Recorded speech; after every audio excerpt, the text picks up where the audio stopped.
Yeah, thank you very much indeed for joining Piers Morgan Uncensored. My first question for you, I guess, is an obvious one. What do you hope to achieve from our conversation? That right there, being uncensored. In American media, it's very censored. It feels like an episode of Black Mirror a lot of times. So I've put myself across the line, the point of no return, saying, hey, I know they're going to say whatever they want about me. When I bring up the truth, they're going to say, you didn't get enough sleep. It's because of your health. They're going to call me names for my truth. But these experiences that I'm telling you about are factually things that I've went through and things that I refuse to keep going through and things that I'm not going to let my children go through and things that I'm not going to let my peers go through. No pun intended. Well, look, we are most certainly uncensored on this show, and I want to give you the time and the platform to really explain yourself, because I think that sometimes sound bites about people, perhaps taken out of context sometimes, can create a very distorted view of what a person really thinks. What do you think, looking back over the last few weeks in particular, what do you think have been the biggest misconceptions about you? Well, I think there's a left agenda to silence anyone that goes against the agenda. Let's go back to Trump running for office back in 2015. Everyone that was around me in my industry, in the entertainment industry, told me that my life would be over. I would be on the wrong side of history. I've even had threats to my life for wearing the Trump hat. And it even ended up in, destroying my family and also making it where I have to raise my children differently because I actually am a person that's classified as Black. I classify myself as Jew, but a person that's classified that had been given that title in America as Black, in America, that I'm supposed to stay in a block of a vote. You never heard the term white vote. So why is there a term Black vote? How is that okay? It sounds just as racist as a Black drinking fountain. And my dad, called me. He said, the thing that the left fear about Ye or makes me the most dangerous is I'm rich. And that's the point. Tupac told me back in the days, you had to get your money right and then you go to war. So I'm going to war. I don't have endless resources. I only have honestly only maybe $120 million in my account. But what I'm not going to let happen is I'm not going to let my kids take over Yeezy someday and have a boardroom telling them what to do and talking behind their back. I'm not going to let that happen to my children. So I have to fight right now. And the other powerful icons in Black music, when they were at the top of the game, they didn't fight at that point. They were too afraid of losing whatever they had. So by the time they wanted to make a difference, by the time Bill Cosby wanted to buy NBC, he didn't have the Cosby Show at that time to be able to stand up when they wanted to literally throw him in jail, where they actually did throw him in jail. So people have to understand just the bravery. There's so many people everywhere. I know everyone can relate to being afraid to say what you're going to feel because you feel like you're going to lose something. So whether you agree with me or not, I believe people are going to feel the fact that someone is brave enough to say something. Every day I do 5 things that people have been historically killed for. Every day. And it's just, I want to prove, first of all, I am Jew also. The 12 lost tribes of Hebrew. Do the math. Do your research on it. We have got our culture ripped from us and then told we were just simply void of color, which is another definition for Black. But if we knew we were a culture and knew we were a people, the way the Jewish people know, then we wouldn't abort ourselves.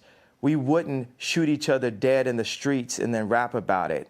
We wouldn't brag about, having sex with each other's wives. We would keep our families together and we would do business together. The most dangerous place for a black person in America is actually in our mother's stomachs, because 50% of black deaths a year in America is abortion currently. I mean, I can keep going, but I want to make it, hey, boom, ask me questions, let's go. I don't want to jump in too much, because here's what I honestly think. I think you have an extraordinary mind. You have a number of extraordinary talents. You're a musical genius. You're a fascinating public figure. What has been interesting to me is to watch the furore which has erupted in the last few weeks over a series of statements that you've made, which have caused, as you know, a lot of offence. And I guess before I get into them, I'm just curious as to whether you think there is a line for free speech. Listen, I completely agree with you that there is a war against free speech, that people are treading on eggshells all the time, terrified of expressing honestly held opinions in case they get cancelled. I think we're living in a really insidious era where liberals are behaving like fascists. So on that, you have absolutely my agreement. But my question for you is, do you believe there are limits to free speech? And if they are, what are they? There are no limits to free speech. It's all context, right? Tarantino can write a movie about slavery where actually him and Jamie, they got the idea from me, because the idea for Django, I pitched to Jamie Foxx and Quentin Tarantino as the video for Gold Digger. And then Tarantino turned it into a film. But in that film, he puts a context, he creates a context where Leonardo DiCaprio is allowed to use the word multiple times within that context. So Hollywood's job is to frame things, and they allow what context, what content is accepted and what's not. We have our thoughts. Everyone has thoughts and ideas, and then people try to manipulate your thoughts and ideas. In order for humanity to move forward, we have to be free to think and then to actualize. I like the word actualize better than execute. If you think about execute's a negative word, actualize to be more positive, except for the fact that it has the word act in it, and everyone's an actor, especially in Hollywood. I'm like top 5 writers in human history, so I really get into the power of words, and I feel very akin to Capote, Freud, Nikola Tesla, Da Vinci, Matisse, more Matisse than Picasso, more African cubism than Matisse. So I just do that. I throw out that kind of for the liberals. And that's the funny thing. It's like liberals let me hold you up on that. Me. On Matisse, when you say you're more Matisse than Picasso, as somebody who's a fan of Matisse and Picasso, actually, I spent a lot of time in Saint-Tropez where they all used to paint together. Why do you say Matisse? What is it about Matisse that you feel an affinity with? I feel like Drake is more Picasso and Ye is more Matisse. When we talked about, when me and Drake went to do the show last year for prison reform and to bring awareness to the incarceration of Larry Hoover, I sent him articles about the relationship of Matisse and Picasso and the need for these people. You need to have that. I need to go into the bar and go to Starbucks. That's a form of a modern day bar, right? And just hear Drake's song playing back to back. And Drake needs to go into that same Starbucks just in a different city and see people wearing Yeezys. And it puts us both back into the studio. And, God sets up these almost similar characters, these doppelgangers. It makes me really realize God has a sense of humor. Like, why is John Galliano and Mark Jacobs the exact same human being, just placed in a different place? Or why does God have it where Bernard Arnault cannot purchase Gucci, not even through the Chinese market? God does this to remind us that we are not God. Because when you take people like Elon Musk and Bernard Arnault and Trump or Jack Ma, Putin, you take these people in their own space, in their own environments, you know, we can start to feel like gods on earth, but we are nothing in comparison to God. And we are here actually to love one another and to collaborate and to make the world a better place. There's, 1% of the world are placed in power and 99% of the world are the audience.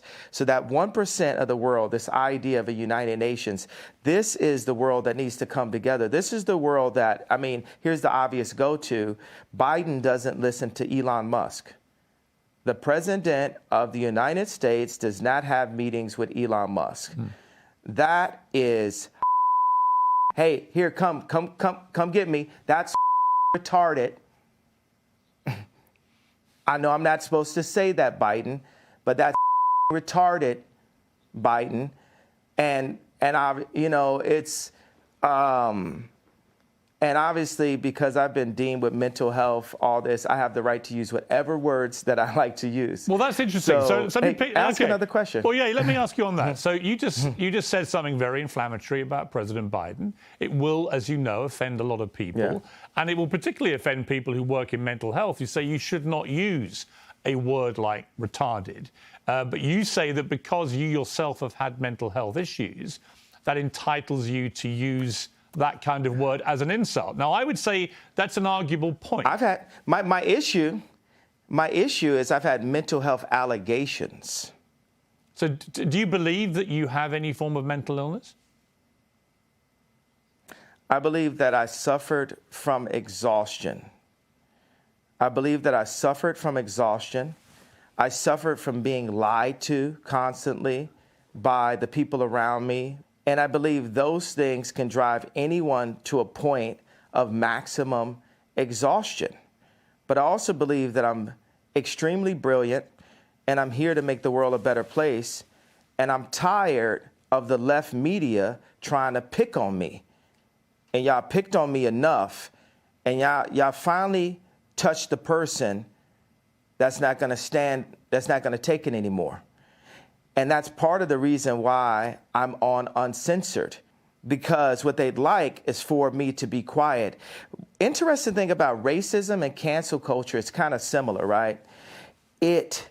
Racism works on itself. I can go into the Gucci store at age 18 and I just assume that people think that I'm about to steal, so I buy more things. With cancel culture, when I brought Marilyn Manson on stage with me when he was dealing with allegations, my stepbrother Marilyn was canceling himself. So many people comment on my White Lives Matter t-shirt. There's people who are saying right there in Fashion Week, when are you going home? I'm so afraid. People thought I was going to cancel myself. I'm not going to cancel myself. I'm going to keep on delivering what I feel, because guess what?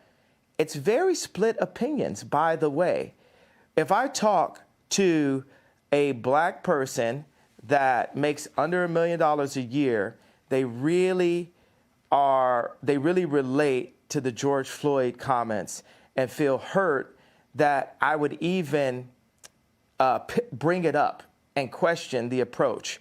They have multiple documentaries on the death of JFK, but we're just supposed to believe this one media outlet version that preyed on our trauma and our pain. And then if I talk to rich black people or white people, Jew or Catholic or atheist, they're really into the Jewish media comment because it affects their business interests. Okay, well, look, and it was really interesting. Let me just pick you up on the two things you've mentioned. The first one is what you said about George Floyd. And the reality of that, it's not a media interpretation of how he died, because the Hennepin County Chief Medical Examiner concluded that Floyd died from cardiopulmonary arrest. His heart stopped, complicated by the way the police restrained him and compressed his neck. Now, he also said there were other contributing conditions. Wait. Well, hang on, let me finish. There were other contributing conditions, narrowed arteries, high blood pressure, and fentanyl intoxication. But although these were significant conditions, he said, and things that played a role in the death, they didn't directly cause the death. The cause of death was what that policeman did with his knee to George Floyd. Person? Well, why would a coroner lie? What makes you believe that? Why would a coroner lie? Because he could get paid to lie. Yeah, because he could get paid to lie. Because yeah, he's talking in the press. I watched it for 8 minutes. The majority of the press. Right, but I watched it for 8 minutes. Now tell me this: have you seen the Candace Owens BLM documentary? I have watched some of that documentary, but here's what I would say to you: when you watch that video of George Floyd, no, it's not a but. It's not. It's not. Well, I it's haven't not, watched it's the not whole a thing. but. I need you to watch. I know. Okay, I know so what you said about. I know Candace. I'm going to finish. La la. It's all right. La. You don't okay, have you to know do what that. Means. It's fine. I know what it means. La la la means be quiet and let me finish. Right, but you did interrupt my question. So with the BLM. No, I wasn't finished. You're pressing agenda. You haven't seen the whole thing. I don't have an agenda. I just read you what the coroner said. So we can have 20 different perspectives on how JFK died, but us as black people, not only can we only vote one way, we're not allowed to have any other perspectives, and that the area for George Floyd, where he passed, the murder rate is up 50%, and nothing, this is so-called movement, but it didn't move blacks anywhere. Right, now listen. So as a black person. I will say there are legitimate questions about the Black Lives Matter movement, no question. But on the specific point about how George Floyd died, I don't think it's in question about what actually killed him. It was that police officer with his knee on his neck. Well, it is in question. It isn't question. I'm questioning it. Well, you can question it, but what you're questioning is a coroner report. Do you have friends that were killed by police officers? Do you have friends that were locked up? Do you have friends? Do you have people aborting half your race? No. So I am the black person with the black experience that's worth $11 billion and is the most influential person on the planet, and I am questioning it. Okay. I have a right to question it. Absolutely. You can't tell me with your accent that me as an American Jew black person that I cannot question that death and question the means behind that was put on camera. I'm not saying you to can't traumatize. I'm not finished. La la la la means let me finish. Okay. I'm not finished talking. So I cannot. See, because you distract my thoughts and then you try to make me look like a crazy person and you feel you have the right to cut me off. And I've proven you guys don't want it with me. This is like Terminator 20. You've never seen this before. You've never seen this before. So I want no one to play with me. Mm-hmm. I have the right to question because that videotape was used to traumatize my people and force us into the Democratic vote. Hey, George Soros, you're a real competitor. I respect you. I'm worth more money than you, and I have more influence than you, and have, Piers Morgan from a different country saying, well, I'm not going to do an English accent because that would be racist. I'm funny, by the way. That's fine. I know you can do that. As I said to you, the show is uncensored, Ye. You can say what the hell you like, right? But that doesn't mean I can't pick you up on a few things, right? You accept that. I accept that, but you try to say, it is unquestionable because this one Dr. Fauci said this. I know it wasn't Dr. Fauci, but I'm just giving an example where we hear from even Google. Like people feel like, if you Google it, it's factual. There's so much non-factual information about me on Google, but then I still believe Google. And people pay to get certain information to the top of Google. But this is good. Keep going. Where else you want to go with it? Here's where I want to go. The civil rights lawyer Lee Merritt responded to what you said about George Floyd's death and said, while one cannot defame the dead, the family of George Floyd is considering suit, which they're now doing, as you know, they're suing you for $250 million, for Ye's false statements about the manner of his death, claiming Floyd died from fentanyl, not the brutality established criminally and civilly, undermines and diminishes the Floyd family's fight. So what is your response to that? Well, anybody who loses a loved one, my heart goes out to them. Any race, my heart goes out to the pain of that. I have a theory about it. Now, this is not a fact. This is a feeling that I have. In the documentary, George Floyd's 2 roommates said that George kept saying, they want a tall guy like me. They want a tall guy like me. So for me, I'm a creative, right? I can like make a dinosaur out of a femur, right? So if I'm making a dinosaur out of a femur and I'm looking at a documentary that says George Floyd was telling his 2 roommates they want a tall guy like me, and on the day of his death, he prayed for 8 minutes. They said he prayed longer than he ever prayed. What do you think, me as a creative mind, the beautiful mind, right, the sensitive mind, what do you think I feel could have happened in that situation? All right. Well, honestly, if I'm being honest with you, I would say that because of your brilliant, beautiful, creative mind, as you put it, and I don't dispute that at all, you've got an extraordinary mind. And I can see that in the way that you conduct interviews. You go off on very long tangents, but they're sort of fascinating. I find it fascinating to listen to you. I'm not saying you don't have a right to question. Sort of, quite. Yeah. These are like Capote-level fascinating tangents. No, they're not. They're not. I'm just saying it's the way you conduct yourself, and I think that's very interesting. What do you mean? Or not? Why is it? Oh, it's not Capote level. Actually, I think you Capote level. If you would, sort of. If you would like me to compare you to Truman Capote, I am happy to do that. Yay. If you want to be known as the new Capote, okay. I'm with you. Okay. I'm not going to question your talent. Your talent to me is completely unquestionable. Right. When you question that, answer the question about the femur to the dinosaur. No, I'm going to ask you a different question. Situation. I'm just going to ask you this. What? No, you're not. You're gonna. No, I didn't finish my question. Well, hang on. You can't tell me. You answer my question. You can't first. tell me what questions to ask you. You accept that I'm the interviewer. To answer my question. No, I said answer my question. No, I'm interviewing you too. Well, you can't interview me. It's my interview. You're Bono. I'm interviewing you too. See, that's the way we rap. Let me just. You know what I'm saying? No. Let me just put this to you. So no. You're trying to avoid. Hang on. You're trying to avoid. No. La. To put quite a phrase. You're interrupting me now.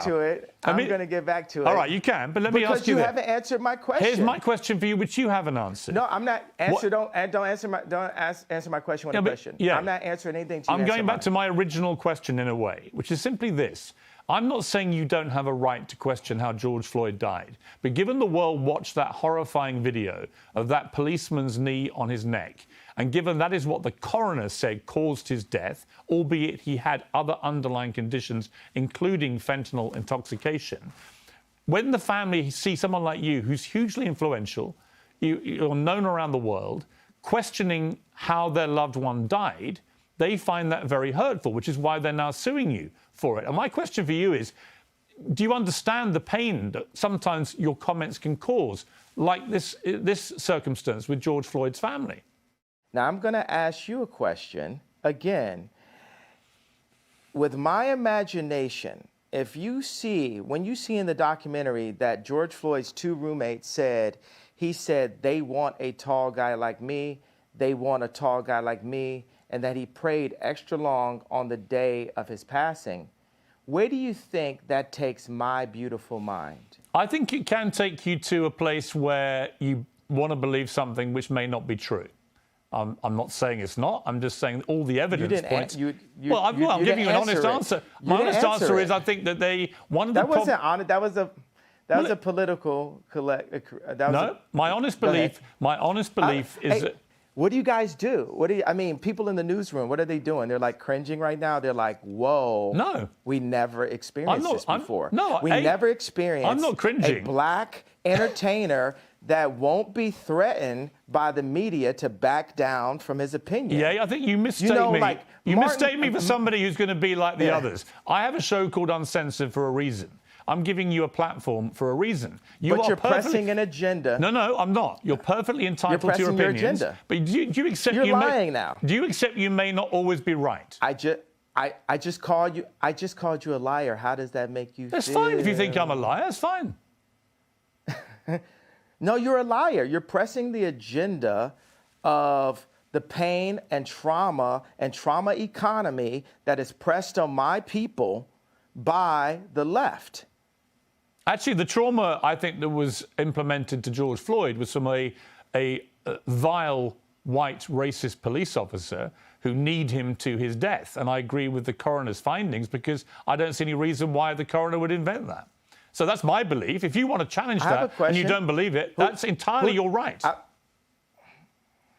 have a question. Who do you think are the biggest vile white racist? The media. You think the media is racist? What?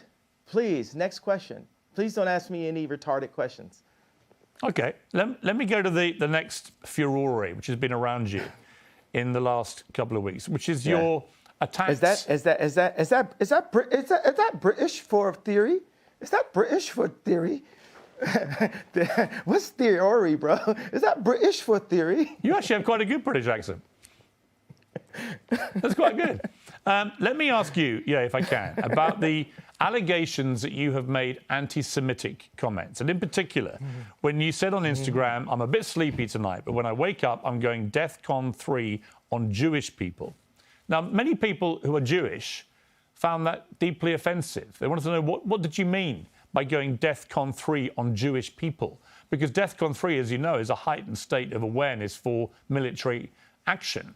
So what did you mean by that? Here's your chance to clarify what you meant by DEFCON 3 on Jewish people.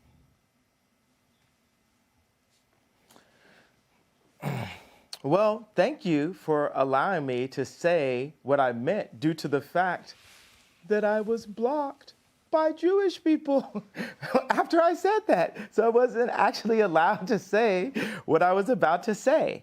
But what I was going to say is, I was going to talk about all of the contracts, all of the misdealings that I dealt with as an entertainer. Being that I'm an entertainer, I've been wronged so many times by Jewish businessmen.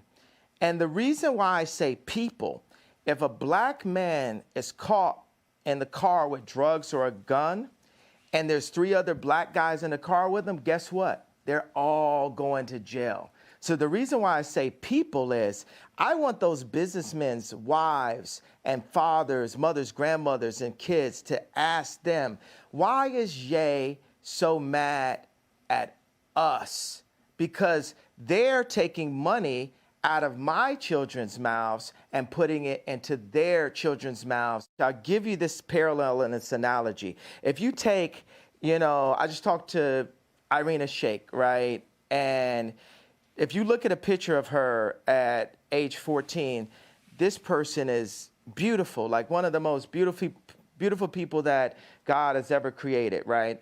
And if any man did her wrong at a young age, she would get to the point where maybe she would actually hate men. You've heard that terminology, right? So I'm at a point where I'm frustrated.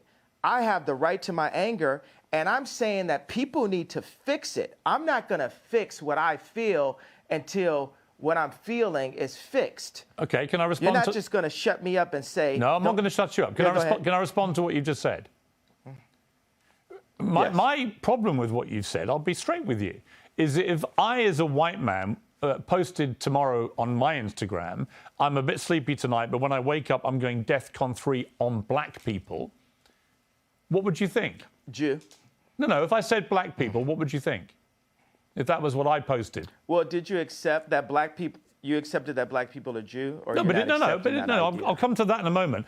On the specific, though, if I simply said, in other words, all black people was the implication of what I said, I would get rightly cancelled. I would get rightly vilified and abused. You, I suspect, would be outraged by a white person saying such a thing, because you wouldn't make any distinction about whether I was talking about certain black business people I'd fallen out with or whatever. You would think I was judging an entire populace by the colour of their skin. You are, by saying Jewish people, on Jewish people, you're not saying Jewish businessmen, accountants, whatever, that you've had a problem with. You're basically saying in that statement, all Jewish people, which is why it caused such offence. And I'm curious whether you, even as you wrote those words, understood what Jewish people actually would feel when you said that and didn't make any specific references to any individuals. maybe they would feel how all my people have felt. Maybe they would feel the pain of when a black artist looks up and they've completely been raped by 5 Jewish businessmen.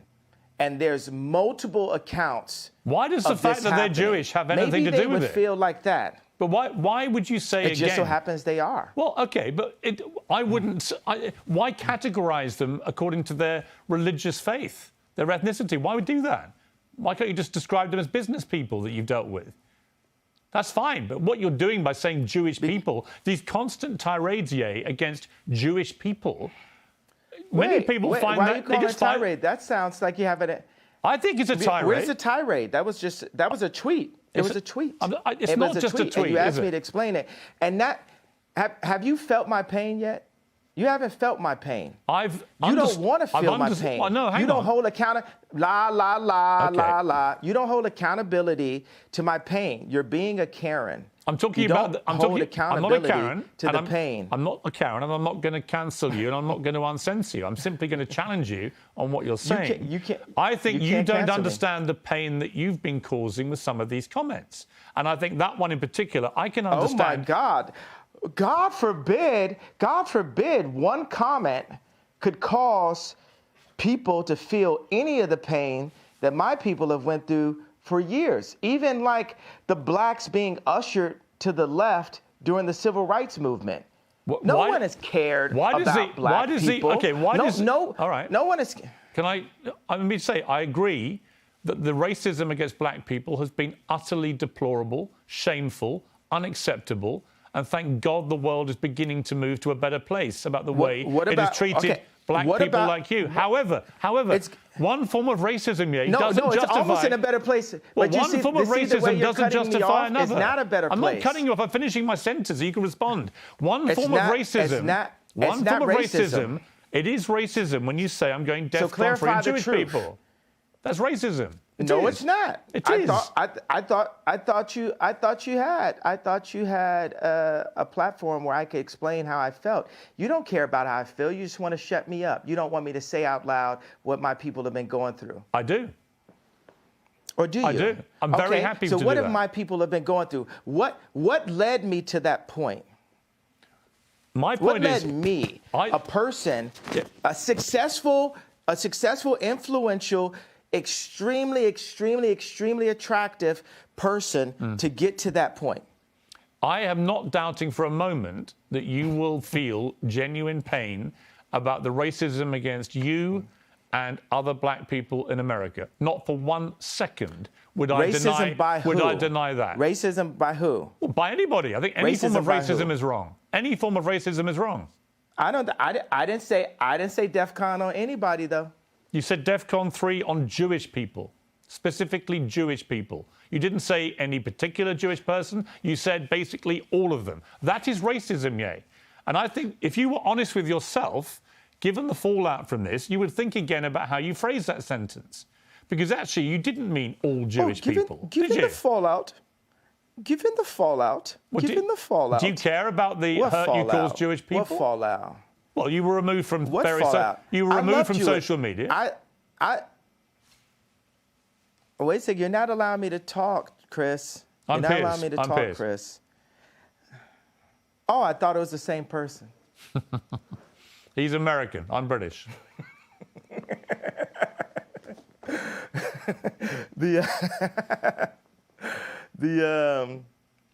So the thing is, I want to bring joy to the world. I'm a composer, right?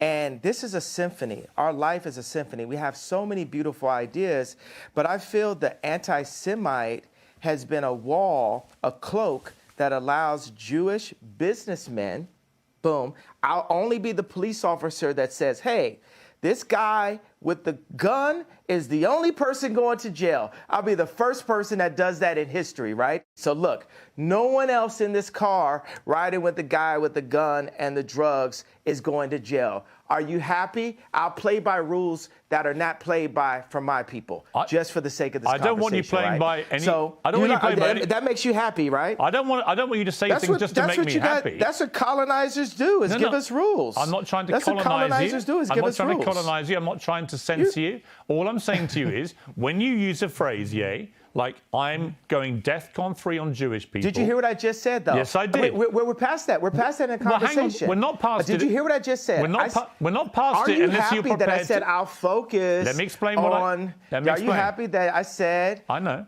I heard what you Whoa, brother! Why are you talking over me? Let me respond. Chris. I'm Piers. Let's respond. Let me respond, right? I'm simply saying what you've just said is not what you said on your Instagram post, and you know it, right? If you have a problem with particular businessmen who happen to be Jewish, that is a concern for you. And you know it. So you talk about all Jewish people. But brother, what is the point? Brother, do you want me to grow from the statement? I just told you, okay, I was in a position where I've been hurt, and this is the way I had the right to express myself. The point of this interview is for you to question me, and then for me to answer and say, okay, even though the same rules are not applied to my people, if a person with a gun or drugs is pulled over and has three other people in the car, they're all going to jail. I'm not going to apply that to Jewish people for the sake of this conversation.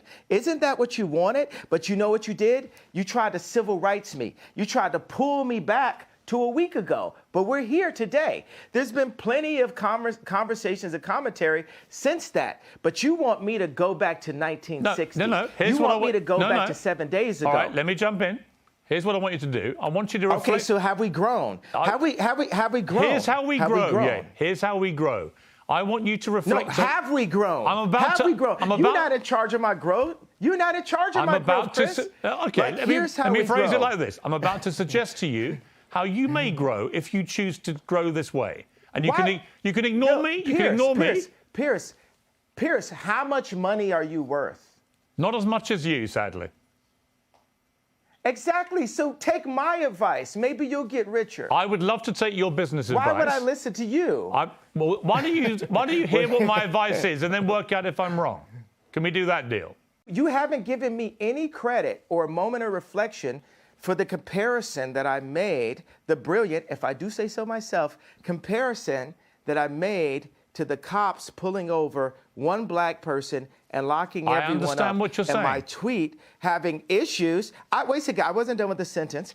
My tweet referring to all Jewish people, I said, for the sake of this conversation, I will refer to the business people who have destroyed me and my people and my fellow creatives. But you didn't even accept that I gave you that. You tried to push me back into 1960. No, I didn't. You tried to push me back into last week. No, I didn't. Okay, do you accept that example that I gave you? I understand completely the example you gave me. I think all racism is wrong. So I feel that we've grown. I would like you to reflect. I feel that we've grown. Do you feel we've grown? If you've now changed what you wanted to say originally, my question for you is, do you now regret saying DEFCON 3 on Jewish people? Are you sorry you said that? No. I think it matters. You should be. Absolutely not. You should be. Absolutely not. Yeah, but you should be. Absolutely not. Are the people, the Jewish businessmen that led me to that place, are they sorry for the way they've raped my people? I don't know who you're talking about in particular, but I don't know why you keep having to say they're Jewish. And by the way, you wouldn't... What is the fact they're Jewish got to do with anything? Why do you keep doing that? What do you mean? They're the Jewish businessmen that did that because they're business they people. That's what they did. Why do you keep saying Jewish business people? Why do you keep using their religion, their ethnicity? Why do you keep doing that? Let me update it then. Okay, so I'll say this. Would I have grown into the box you want me to go on if I say to specify the business people that have raped my people that just so happen to be Jewish? I think by doing what you've just done, I find that I'm not even Jewish and I find that offensive. Why do you keep having to do that? I don't think you get it at all. I don't think you understand the offense you're causing when you keep using their religious background, their ethnicity, as, So as a stick to beat them with. Why would you do that? So what are you more concerned about? Getting the richest black man of all time to kowtow? Because it's not going to happen. I don't want you to kowtow. You can do what the hell you like. You're a billionaire. You can do what the hell you want. I'm just saying to you that I don't think you quite understand when you talk about. Okay, can I finish? It's not multi.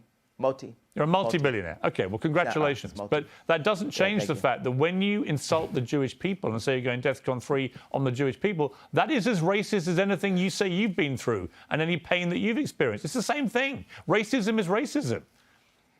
And you know that, I think, don't you? Yeah, obviously. That's why I said it. So you said it knowing it's racist? Yes. I fought fire with fire. Okay. I'm not here to get hosed down. At least that's honest. It's a different type of freedom fighter. That's honest. All right. You were racist because you knew it was racist, but you decided to do that because people have been racist to you. Is that your position? No, I'm not. First of all, I can't. What is the beginning? Read the whole tweet. I'm sure you have it in front of it. Somebody in your office has it. Get him a coffee in the Ye tweet. What do you want to know? The whole tweet? I want you to read it out loud, sir. I'm a bit sleepy tonight, but when I wake up, I'm going DEFCON 3 on Jewish people. The funny thing is I actually can't be anti-Semitic because black people are actually Jew. Also, you guys have toyed with me and tried to blackball anyone who opposes your agenda. That was the exact tweet. I like reading that whole thing. I can't be anti-Semite. I love Jewish people. I work with Jewish people. Yo, watch this. Watch this. Some of my best friends are Jewish. Right. So you know how that sounds. How many times have you heard that statement? Of course. Of course. Wait. Have we ever heard that term before?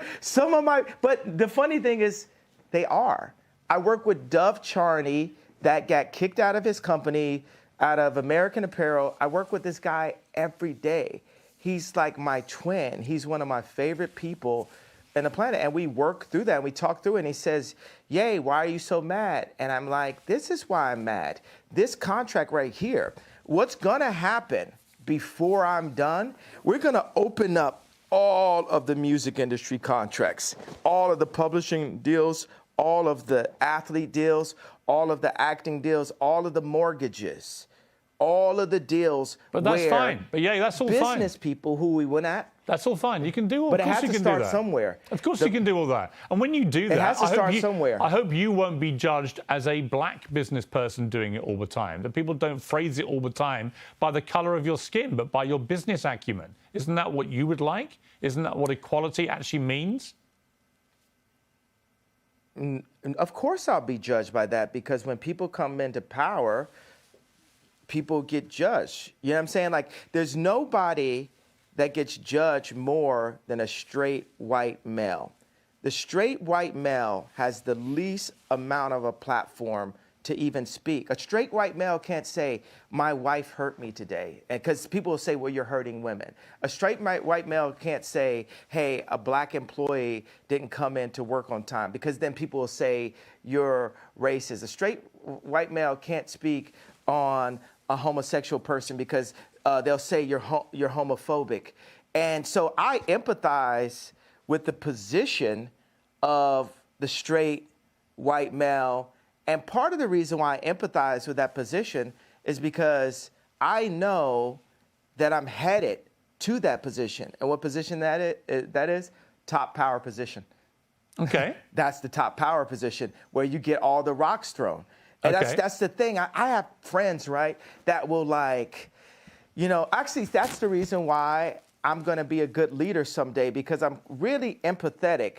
But I call black people out on their stuff. I call white people out on their stuff, because we're all people. We're actually only one species. And in order to, whether it's my friends texting me like, "Bro, you got to get in the gym. You're looking chubby in the photo."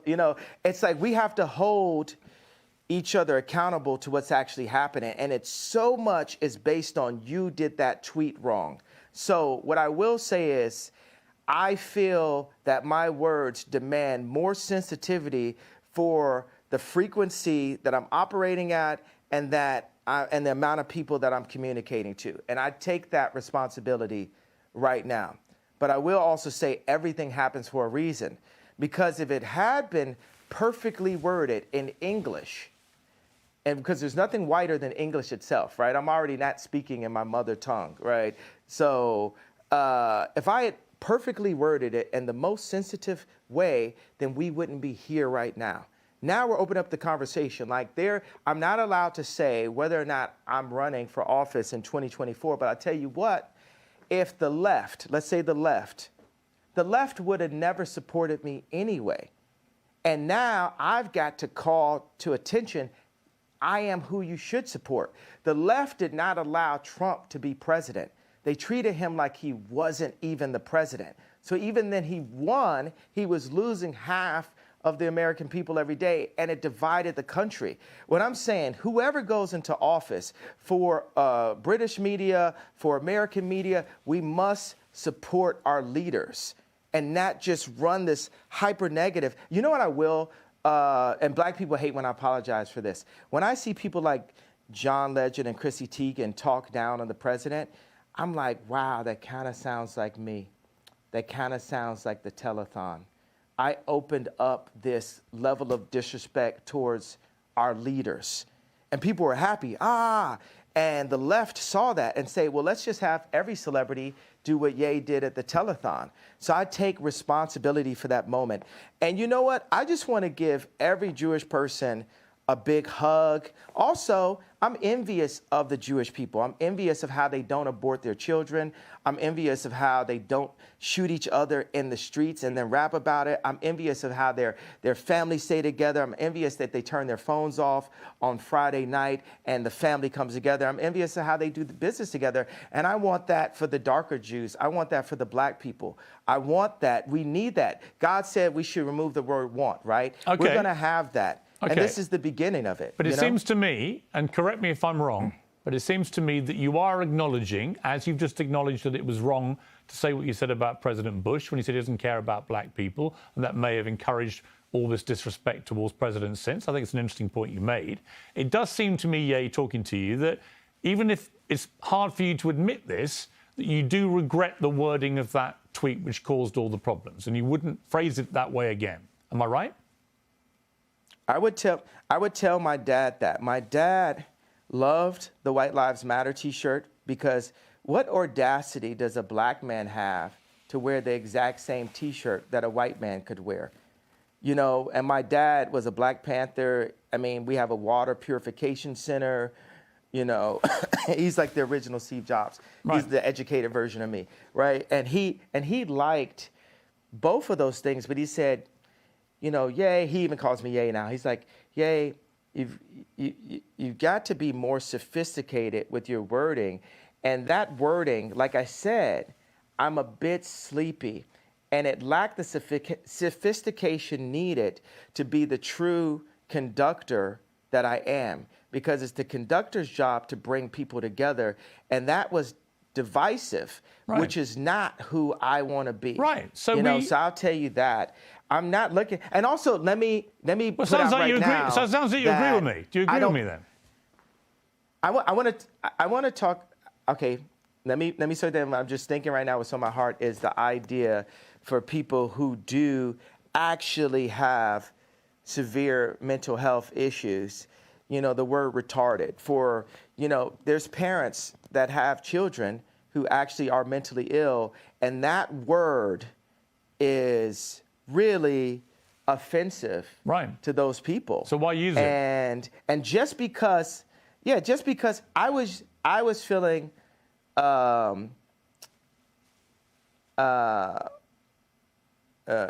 a couple reasons. Because people call me retarded. They treat me like I'm retarded. And so I embrace it. It's like you call somebody a so much, they say, I'm.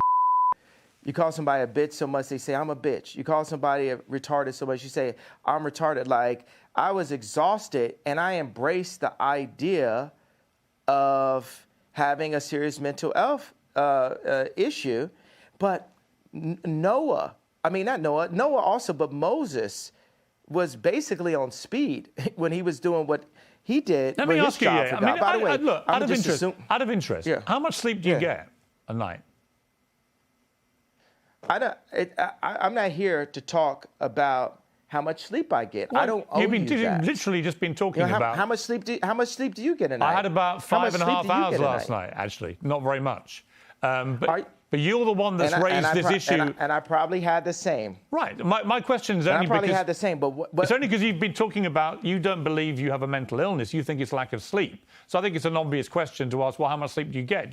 Are you constantly sleep deprived? Is that one of the reasons perhaps sometimes, as you say, you feel sleepy and you shoot from the hip verbally and you say stuff that maybe when you're rested, you wouldn't say it the same way? Would that be fair? Tell me what's... Okay, no, it's not fair, because what's more important, the pain and the truth of what I'm talking about and what led me to that tweet, or the tweet itself? I think both can be true.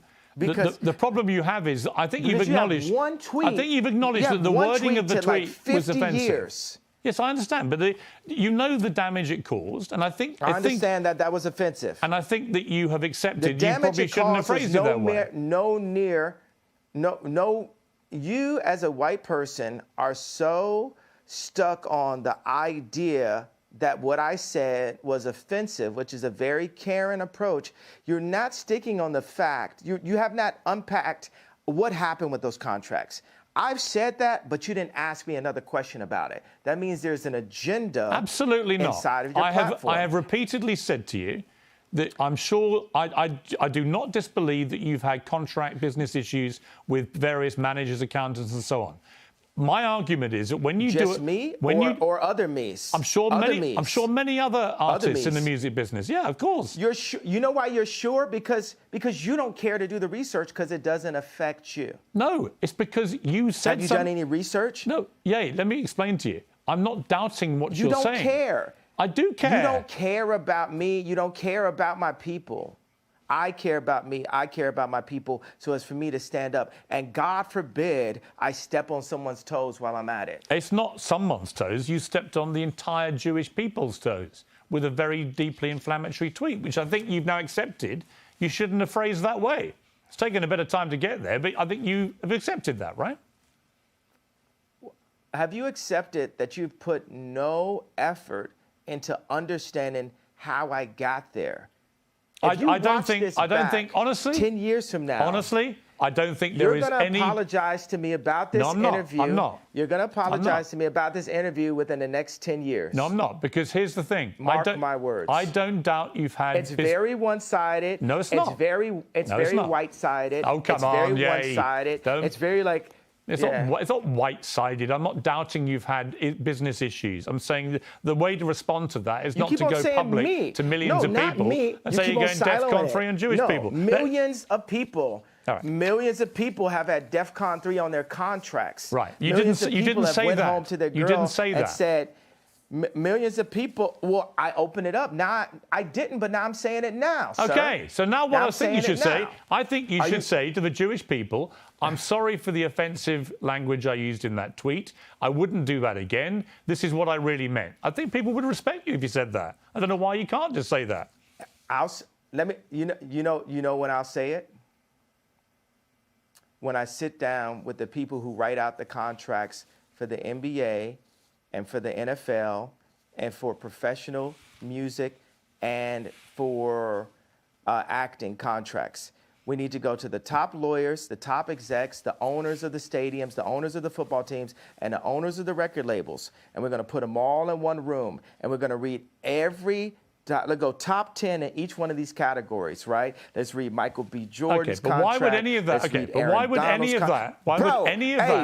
Hey, bro, I ain't finished. I ain't finished my sentence. Nothing you're saying has anything to do with regret. Hey, boy. Don't call me boy. Don't finish. I told you. Oh, don't treat me like a boy then. I'm going to finish my sentence of my idea. Nothing you're saying has got anything to do with the tweet. Cool. Bro, I was in the middle of a sentence, boy. Okay, so are you going to allow me to finish my sentence? Yes. If you then answer my question. Okay, so I'm going to tell people when I would apologize for the tweet. This is what has to happen first. I need all of the top executives in Hollywood I need the top executives at the NBA and at the NFL. We'll do those two sports specifically. And I want the top executives in music, dealing with publishing, dealing with like Spotify and Apple Music and Universal Music and all the top let's do like 5 top execs there. And I want to look at the top 10 earners in each one of those fields' contracts openly. We want to compare and contrast the contracts. And then once we open that conversation, and we need to do it on a platform live with lawyers asking questions, and we'll have the top lawyers like a Johnny Cochran, Robert Kardashian level legal team, looking at all of these contracts together. After that moment happens, then I will say, I'm sorry. Okay, if that's your position. That's clear. Interview adjourned. Love you.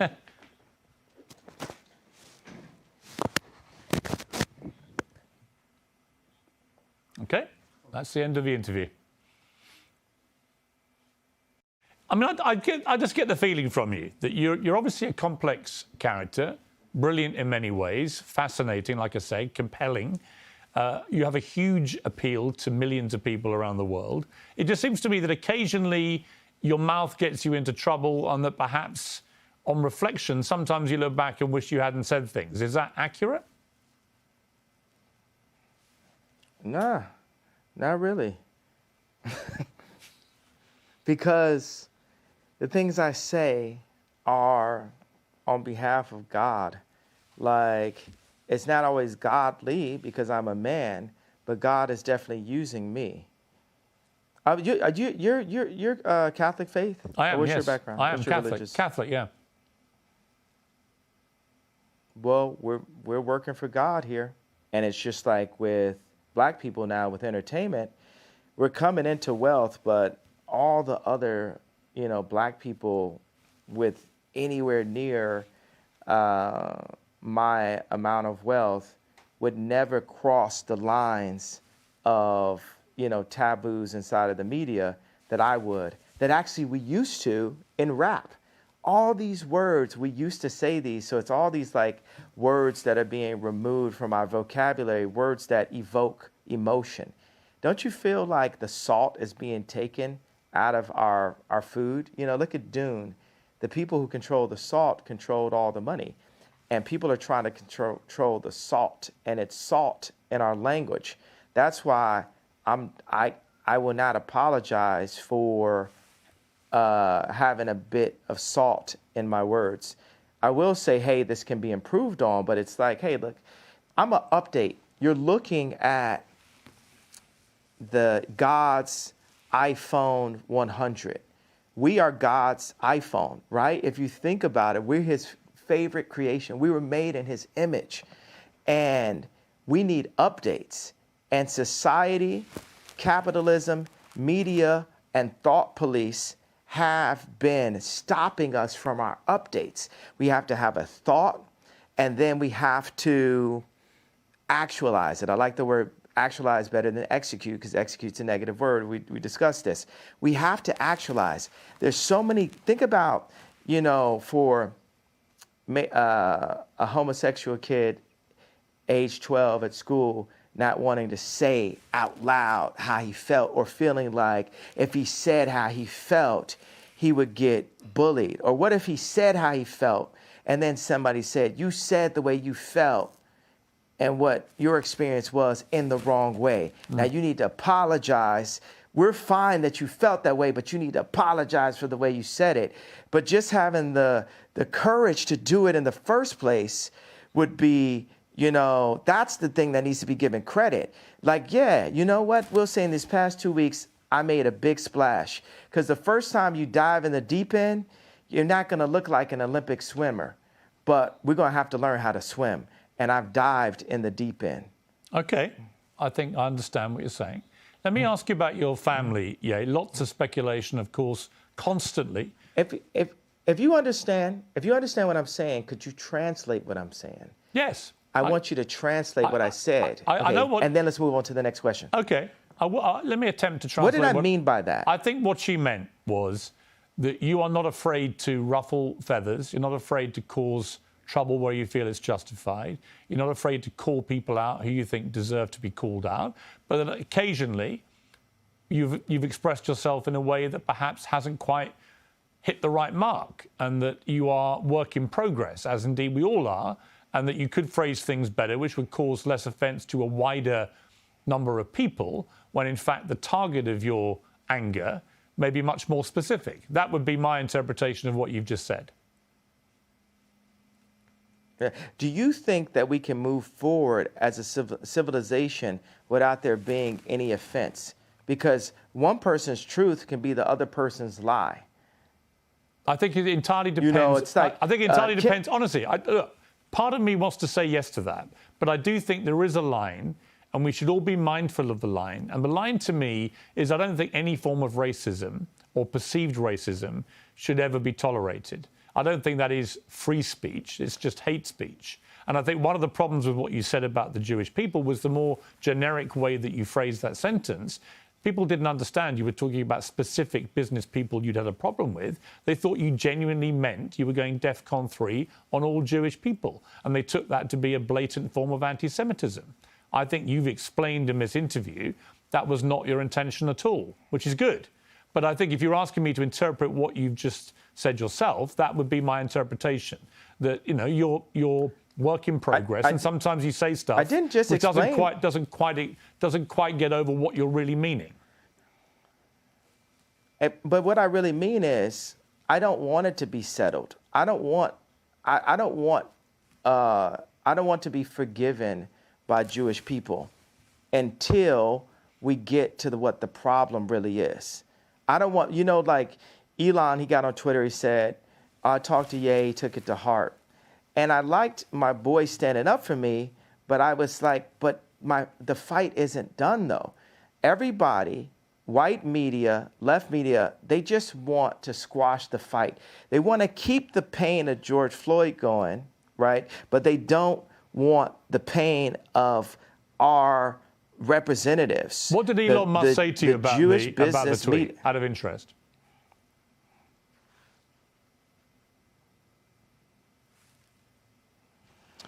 It's vague to me right now. I don't want to misquote him. What was the general? It's vague to me. What was the general point of what he was saying?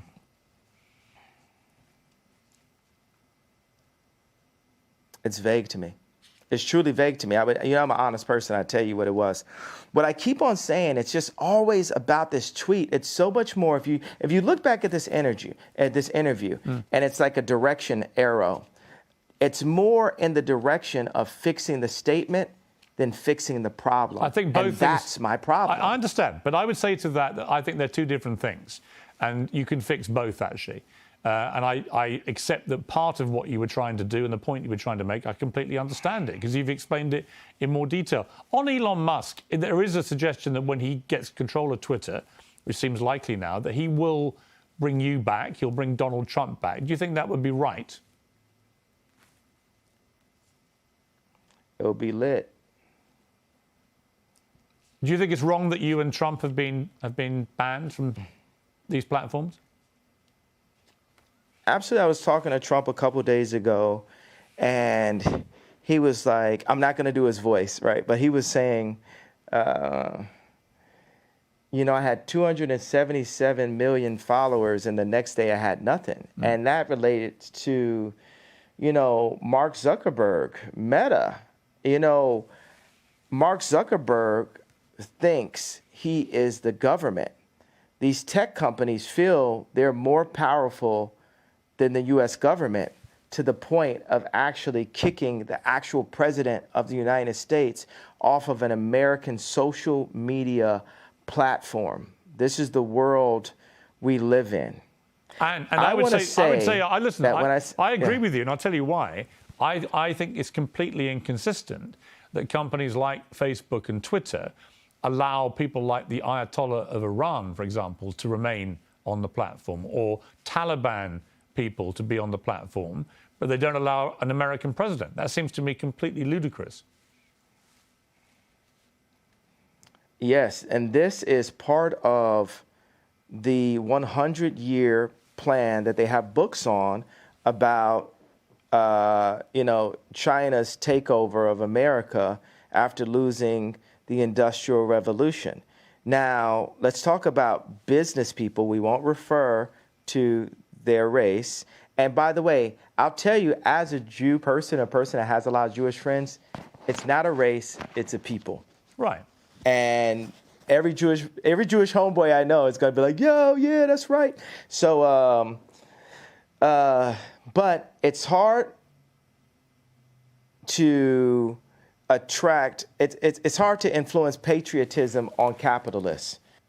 And it's a responsibility for us as Americans to retake our power in media, to retake our power in our schools, to retake our power in our farms, to retake our power in our medicine, in our hospitals, to revitalize the country, because America invented rock and roll at the end of the day. We have the inventions. America created Apple. You understand? Like, we created the platforms that the world runs on now, and we've allowed the business people in these companies to sell us, and whatever the term is, sell them in a handbag, whatever it is, for cheap.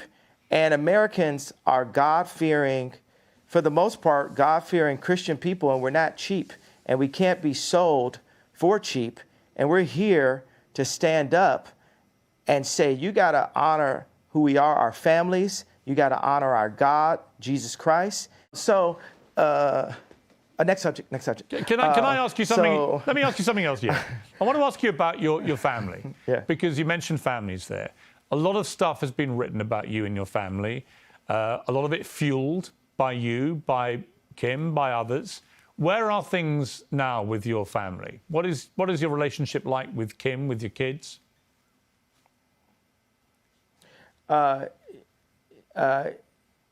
Kim has Zionist media handlers surrounding her, all in and out her Hulu TV show, all in and out her family, all in or out the house that I created for my family. But God is alive, the devil is a defeated foe, and Kim is a Christian woman, and she's not here just to have content up on adult channels. She's not here just to have that last Interview magazine cover.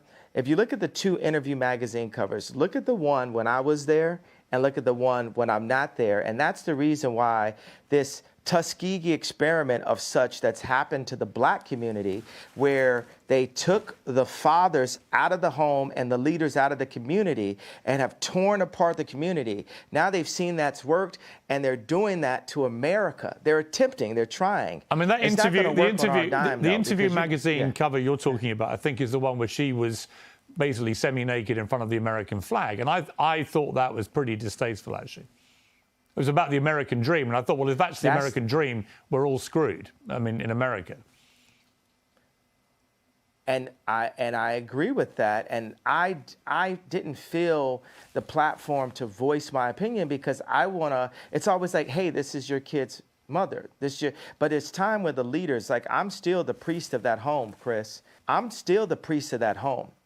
They want to make it this matriarch society, all that, and But I am the priest of this home, and God is alive. I am the living Robert Kardashian, and I'm going to stand up for what God would want as a Christian. And then people say as a Christian, oh, you're not supposed to curse. You're not supposed to have righteous indignation.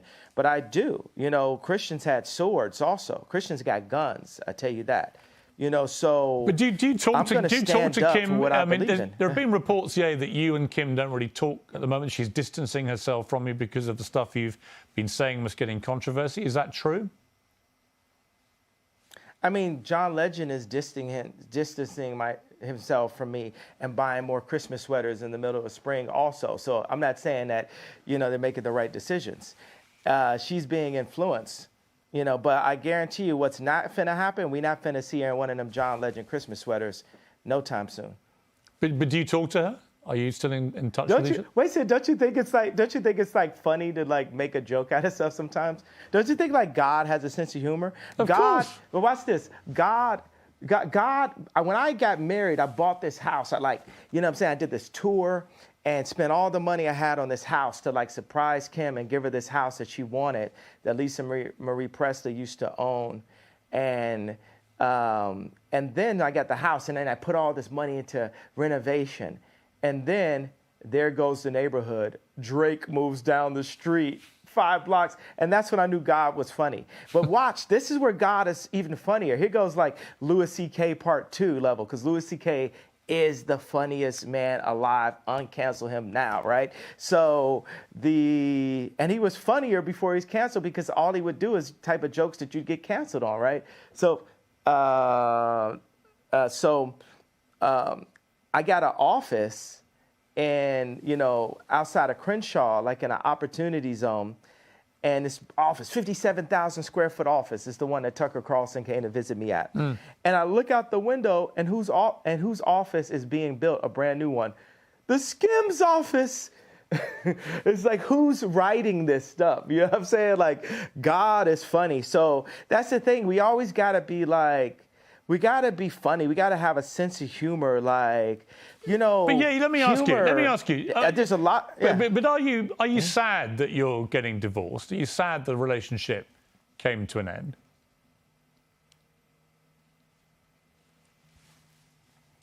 That happened 2 years. We got the divorce 2 years. Yeah. Yeah. We're Are you Piers, actually? We've been got divorced. What are you talking? Yeah. I mean, let me rephrase that. Are you sad that you're no longer together? That you're divorced? We'll always be together. She dresses exactly like me. What do you mean? Like, my kids are me. There's no person that she'll ever get with that will influence her more than God, and then her priest on earth, which is me. Whether it's the Skims clothing line, the designers, the architects, all those people. You got the Clintons, the left, utilizing what we built together to try to use her as an influence for the black culture and the word culture in general for the next elections. They need those 300 million followers from Kylie and Kim on their side going into their election, as they push trauma culture to the black people again, as they claim any of my questions of business dealings to be anti-Semitic comments, and push, Kim to, as a billionaire mother of a lawyer and a mother of 4 Jew black children, to do covers like Interview. And that's what happens when they take the dads out the home. And that's what they've been doing in the hood. They take the fathers and the leaders out of the homes. And if we keep on allowing this to happen, and we don't have some level of a decency clause inside of our media on what everyone sees. Like, when I was young and I would go to the video store, if I wanted to go into the adult section, it was a curtain.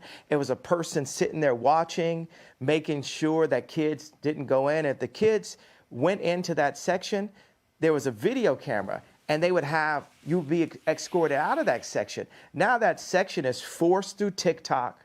That section is subverted and kind of mixed with the drink inside of music directed at children, inside of content through Disney, on Hulu, which is Disney also, and in so many branded commercials to confuse children and to sexualize our children way too early before they can even make their own decisions about their life. You make some very interesting points again. Just to clarify one thing, though, you are actually divorced, are you? Because my understanding was that you weren't actually divorced yet. I ask God the same question some mornings. Am I divorced, God?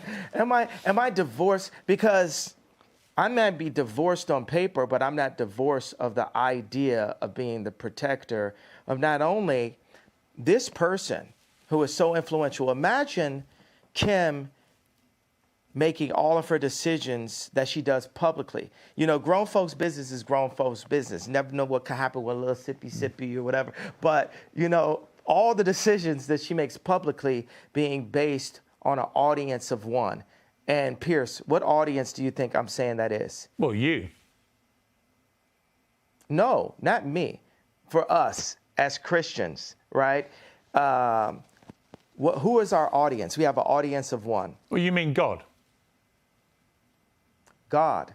So picture this world, envision this world. Here's another one. This is past what I'm saying about having the heads of the football teams and the basketball teams and the music industry opening up their contracts the way I do, right? Picture the most influential woman on the planet, which is Kim Kardashian, right? And I got this one thing I want to definitely say in the interview. Picture the most influential person on the planet, the most influential woman on the planet, performing in public only for that audience of one, for God. Imagine the overwhelmingly positive effect that will have on the planet. And mark these words, it will happen someday. Okay. And I had this thing. I had this, of course I'm divorced, and this is like a funny thing I thought. Being that her name is no longer West, and my name is no longer Ye, being that her name is no longer West, and my name is now only Ye, if we were ever to be together again, what would our name be? Kim Ye. Would you like that?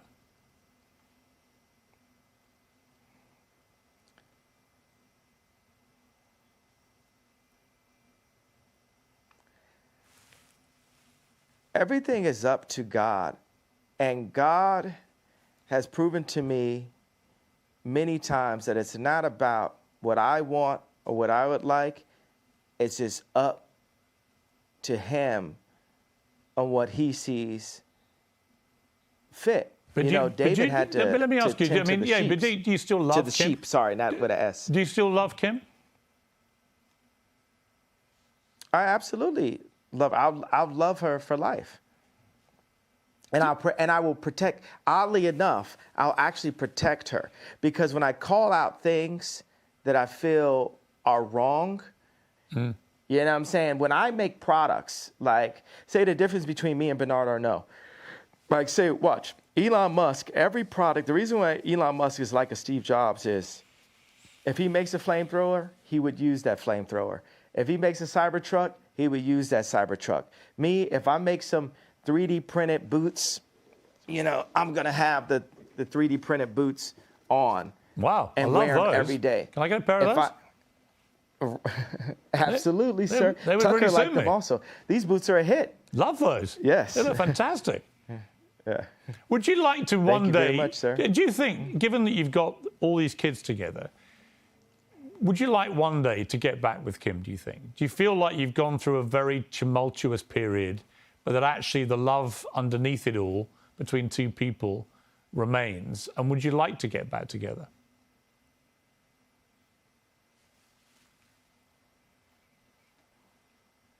Those thirst traps still be fire. Is that Do a you yes? understand what I said? Do you understand that language I think right there? so. I think That so. You better explain it. Explain it to me.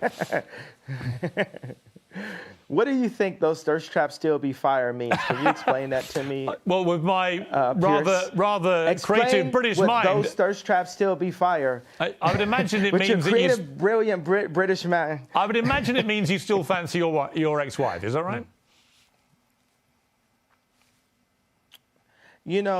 I would prefer to not be put on this. I would prefer to not be put on the spot on these kind of questions. What I could say is, God is alive, and He places people. He placed David in. God had David tend to the sheep, knowing that one day He would prepare him to fight Goliath. Mm-hmm. So I believe that day of me fighting Goliath has been this past 2 weeks. The media is Goliath. And there would be no chance of having a civilization or a civil democracy in America without me challenging the media 2 years out from the election. Because this thing that I'm challenging may be setting myself up to one day be able to be president, or it's maybe for the other president. But regardless, we have to have some decency in America as the thought leaders in the content that we put out. But and that's how but on God that point, is on that using point, me yeah, now. on that point, Yeah. you keep talking about the media as if somehow it's the media that's created all this furore in the last 2 weeks. But you have said other things which, in my opinion, the media couldn't ignore. You know, you suggested in your interview with Tucker Carlson that Gap, for example, the clothing wear company, had prior knowledge of the Uvalde shooting, which is obviously completely insane. Why would you say that? And then why would you be surprised if the media then react to it? They're bound to. What I'm saying is that was worded, that might have been worded in a way that the media could take in the wrong way. But I thought it was really interesting the amount of people at Gap. We had a release that was happening, and the amount of people at Gap that were rallying around this as a media moment, if they didn't know about that, where there's theories, you can't say that the theories about 9/11 are completely insane.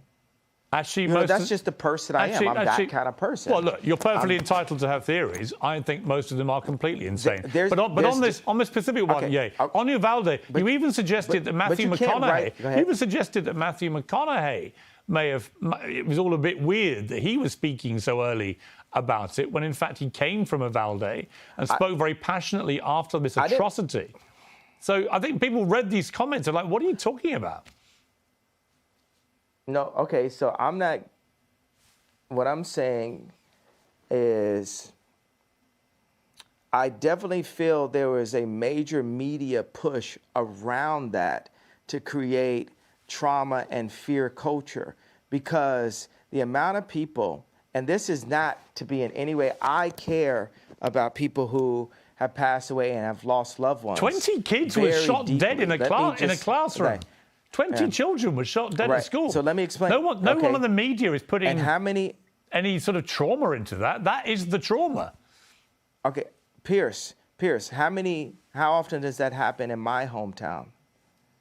Well, the 20 kids are killed in school in one mass shooting. As far as I'm aware, it's never happened in your hometown, has it? Yeah, it does. Not in one mass shooting. Are killed in Chicago. I didn't finish. Okay. Let's not do this again. Okay.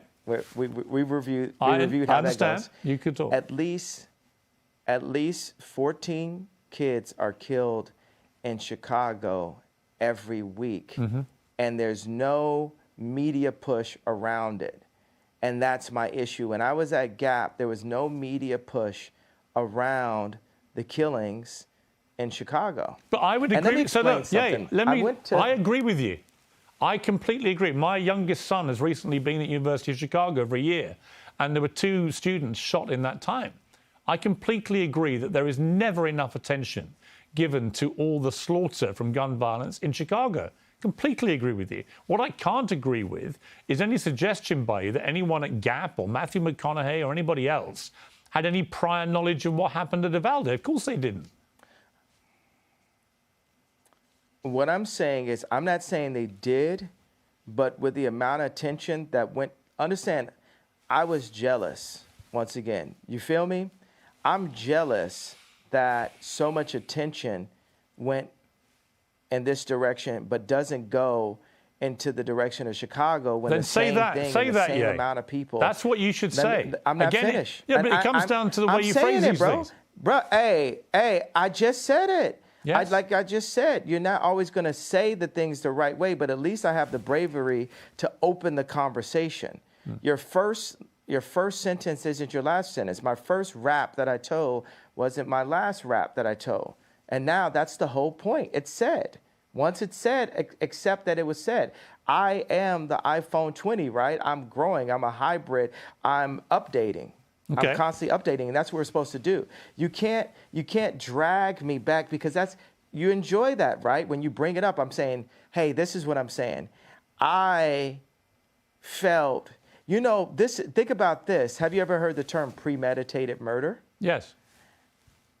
I feel I feel like the George Floyd was a premeditated murder. That's my feeling based off of, and we never got to that in the beginning, but that's my feeling based off of the information I saw in the documentary. I think it was a premeditated that it was murder a in the sense that premeditated murder. I agree, but not for the reason you think. I think it was premeditated in the sense that that policeman didn't give a damn about George Floyd's life, stuck his knee on his neck for 8 minutes and killed him. So but I know we don't agree about that. I don't want to go back over that. I want to ask you. I want to ask you, about something different. I think the policeman was involved with it too, but not in the way that you think about it. Right. I think he was involved in a different way. I think we'll have to. I think he was also part. I think he was also part of the setup. Okay.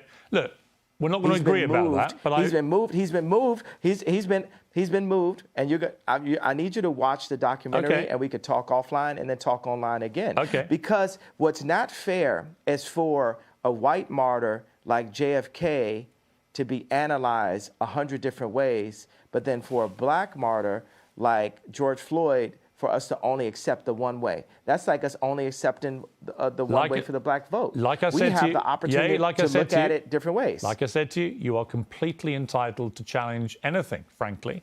And I'm equally entitled to come back at you and say what I think. That's what a democracy is about. Let me ask you before I want to ask you one thing about your... But look, no, I got... Okay. I don't want to keep going back to that same issue. The disparagement right there. Yeah. But look at the disparagement, because I still had an idea. I don't like the word point. I had an idea that you didn't embrace right there. The martyr, JFK, we analyzed his death 100 different ways, right? But with George Floyd, he died that way. And then it's white people telling super brilliant, successful black people, you have the right. It's literally like on some Black Lives Matter, like your life matters, like, oh, your idea matters. But then shut up and we're not going to go back to it. No, we're going to unfold it. I need you to watch that documentary, and I want us to talk line by line. I want to do, because look, I think that we're a good conversation. And now within the next 2 years, we need to talk a lot of times, right? I would love to do that. This kind of thing. Honestly, but we should unpack. Listen, let me say to you, I've wanted to interview you for years. Yeah. I genuinely mean it when I say I think you're one of the most brilliant, talented people that I've seen in the public sphere.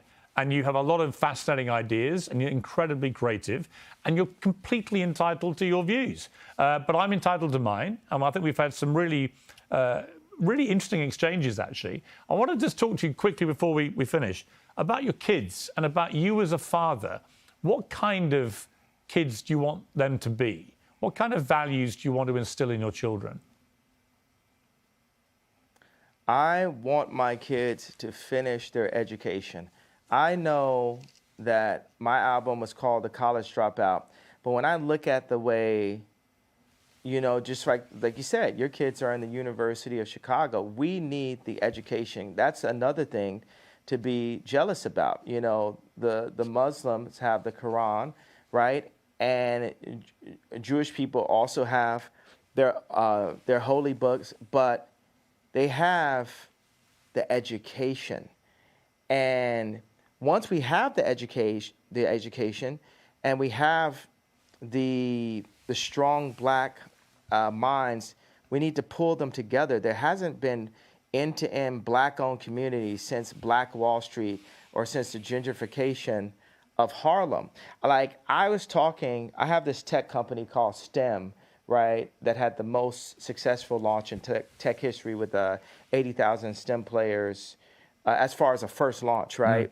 We sold 80,000 STEM players back in February, and we went off the Apple platform, and now we're coming with the next generation that has a projector in it, and it's coming with 4,096 movies. I did that because my Amiga computer had 4,096 colors when I was in 7th grade. And also you can download films without having to use an Apple product. So I called this guy, and we're working on finishing up elements of the deal. And he's using emotional bullying, and like his shoulders are down, you could tell on the call. And he says, well, because of your comments, we're not going to be able to hire people. It's the people that we need.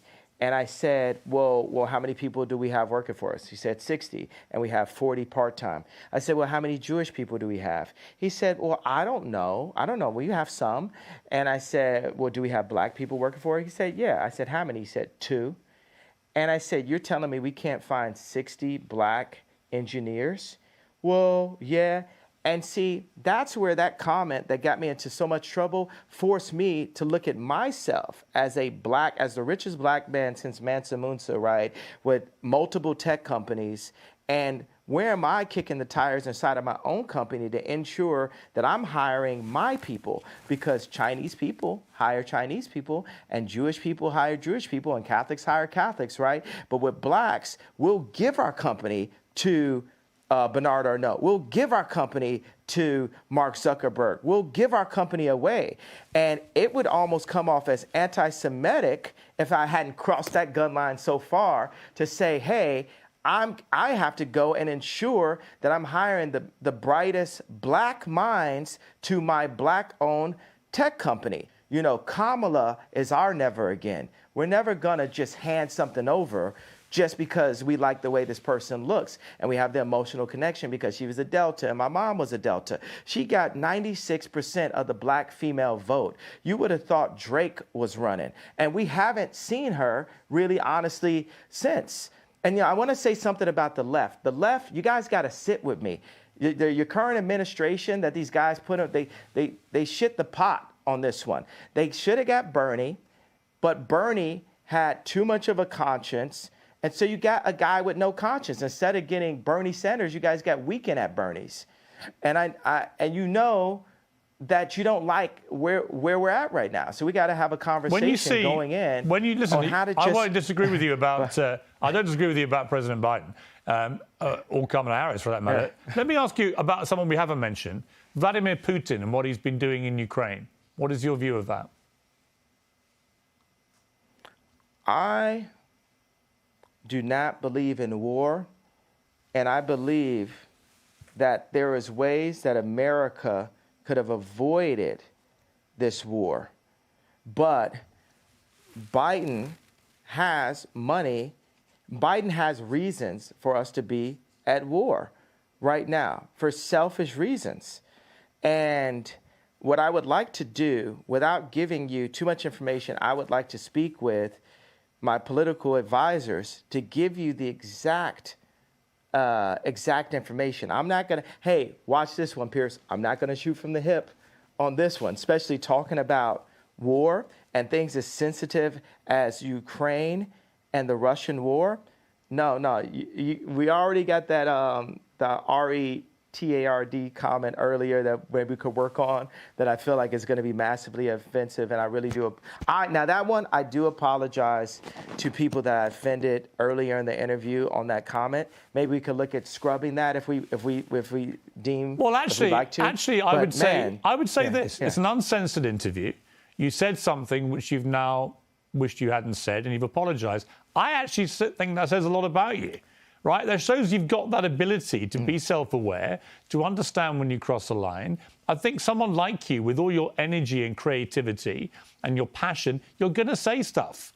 The way that you talk constantly and in such an extraordinary manner, you're going to trip up. You're going to say things the wrong way. I don't think there's anything wrong in when you do that, doing what you just did and saying, look, I'm sorry, I crossed a line, I apologize. It's actually quite empowering. You know what I think? You know what I think I'll go ahead and do? I feel that I've given the platform, and I think by holding the idea of an apology hostage is not godlike. Correct. I feel like we have to free, and I think that's the point that you've been making. And because we sat down and had this conversation, I will say I'm sorry for the people that I hurt with the DEFCON, the confusion that I call. I feel like I cause hurt and confusion. And I'm sorry for the families of the people that had nothing to do with the trauma that I had been through, and that I use my platform where you say hurt people. And I was hurt. I was frustrated. I was frustrated that Gap hadn't opened stores. I was frustrated that I spent time with a gentleman who I love him, his wife, his kids, David Simon, and to open stores, and then he called Bob Martin at Gap and said, I'm not going to open the stores. And I've just been frustrated. I just want to open my Whittle stores. And I want to say that it's wrong to hold an apology hostage. And I got to let go of that and free myself of the trauma and say, look, I'm just going to give it all up to God right now and say to those families that are hurt, I really want to give you guys a big hug. And I want to, I say, I'm sorry for hurting you with my comments. And I want to word it in not in like a political way, but in a presidential way, which means what I knew a president to be when I was growing up, in a sincere way. You know how people give those kind of, I want to give an apology, and you're like, but did you? You know what I'm saying? Yeah. Like, no, it has to be, I want to go to every person's grandmother and grandfather and every person's son and daughter, aunt and uncle, and give them a hug and say, you know what? I've been hurt, and I do want you to talk to your boys. I do want you to talk to the people that are in power, the people who do own the black voice, the people who do own the black the vote, which a lot of Jewish business people do. And I want to be able to sit at the table with the contracts. I want my people to sit at the table with the contracts. I do want all of this, but I'm not going to hold my apology hostage till I get that. I'm going to start by taking accountability for my actions and the lack of sophistication in my wording. Like I said, I was sleepy, and it was taken in a way that I didn't mean to be taken. It definitely caused some attention. But I don't want the conversation to go away just because I came to you guys and said, I understand how I hurt you, and I'm sorry for the pain that I've caused and the confusion that I caused. Now, that is said, right? But I don't want the conversation to go away, that we are still in a place where these contracts are still up. My people are still getting screwed. This has to be opened up. And I'm not asking for a promise, but it would be a beautiful world as I release the pain that I've caused and the pain that I have in me, that grudge that I was holding, that you guys, some of you guys, 1, 2 of you guys step up and say, let's look at these contracts. Let's make it not be a known fact that the music industry is treacherous. Let's make because some of my kids do music. I don't want them to step into a treacherous place. I want it to be better for them than it was for me.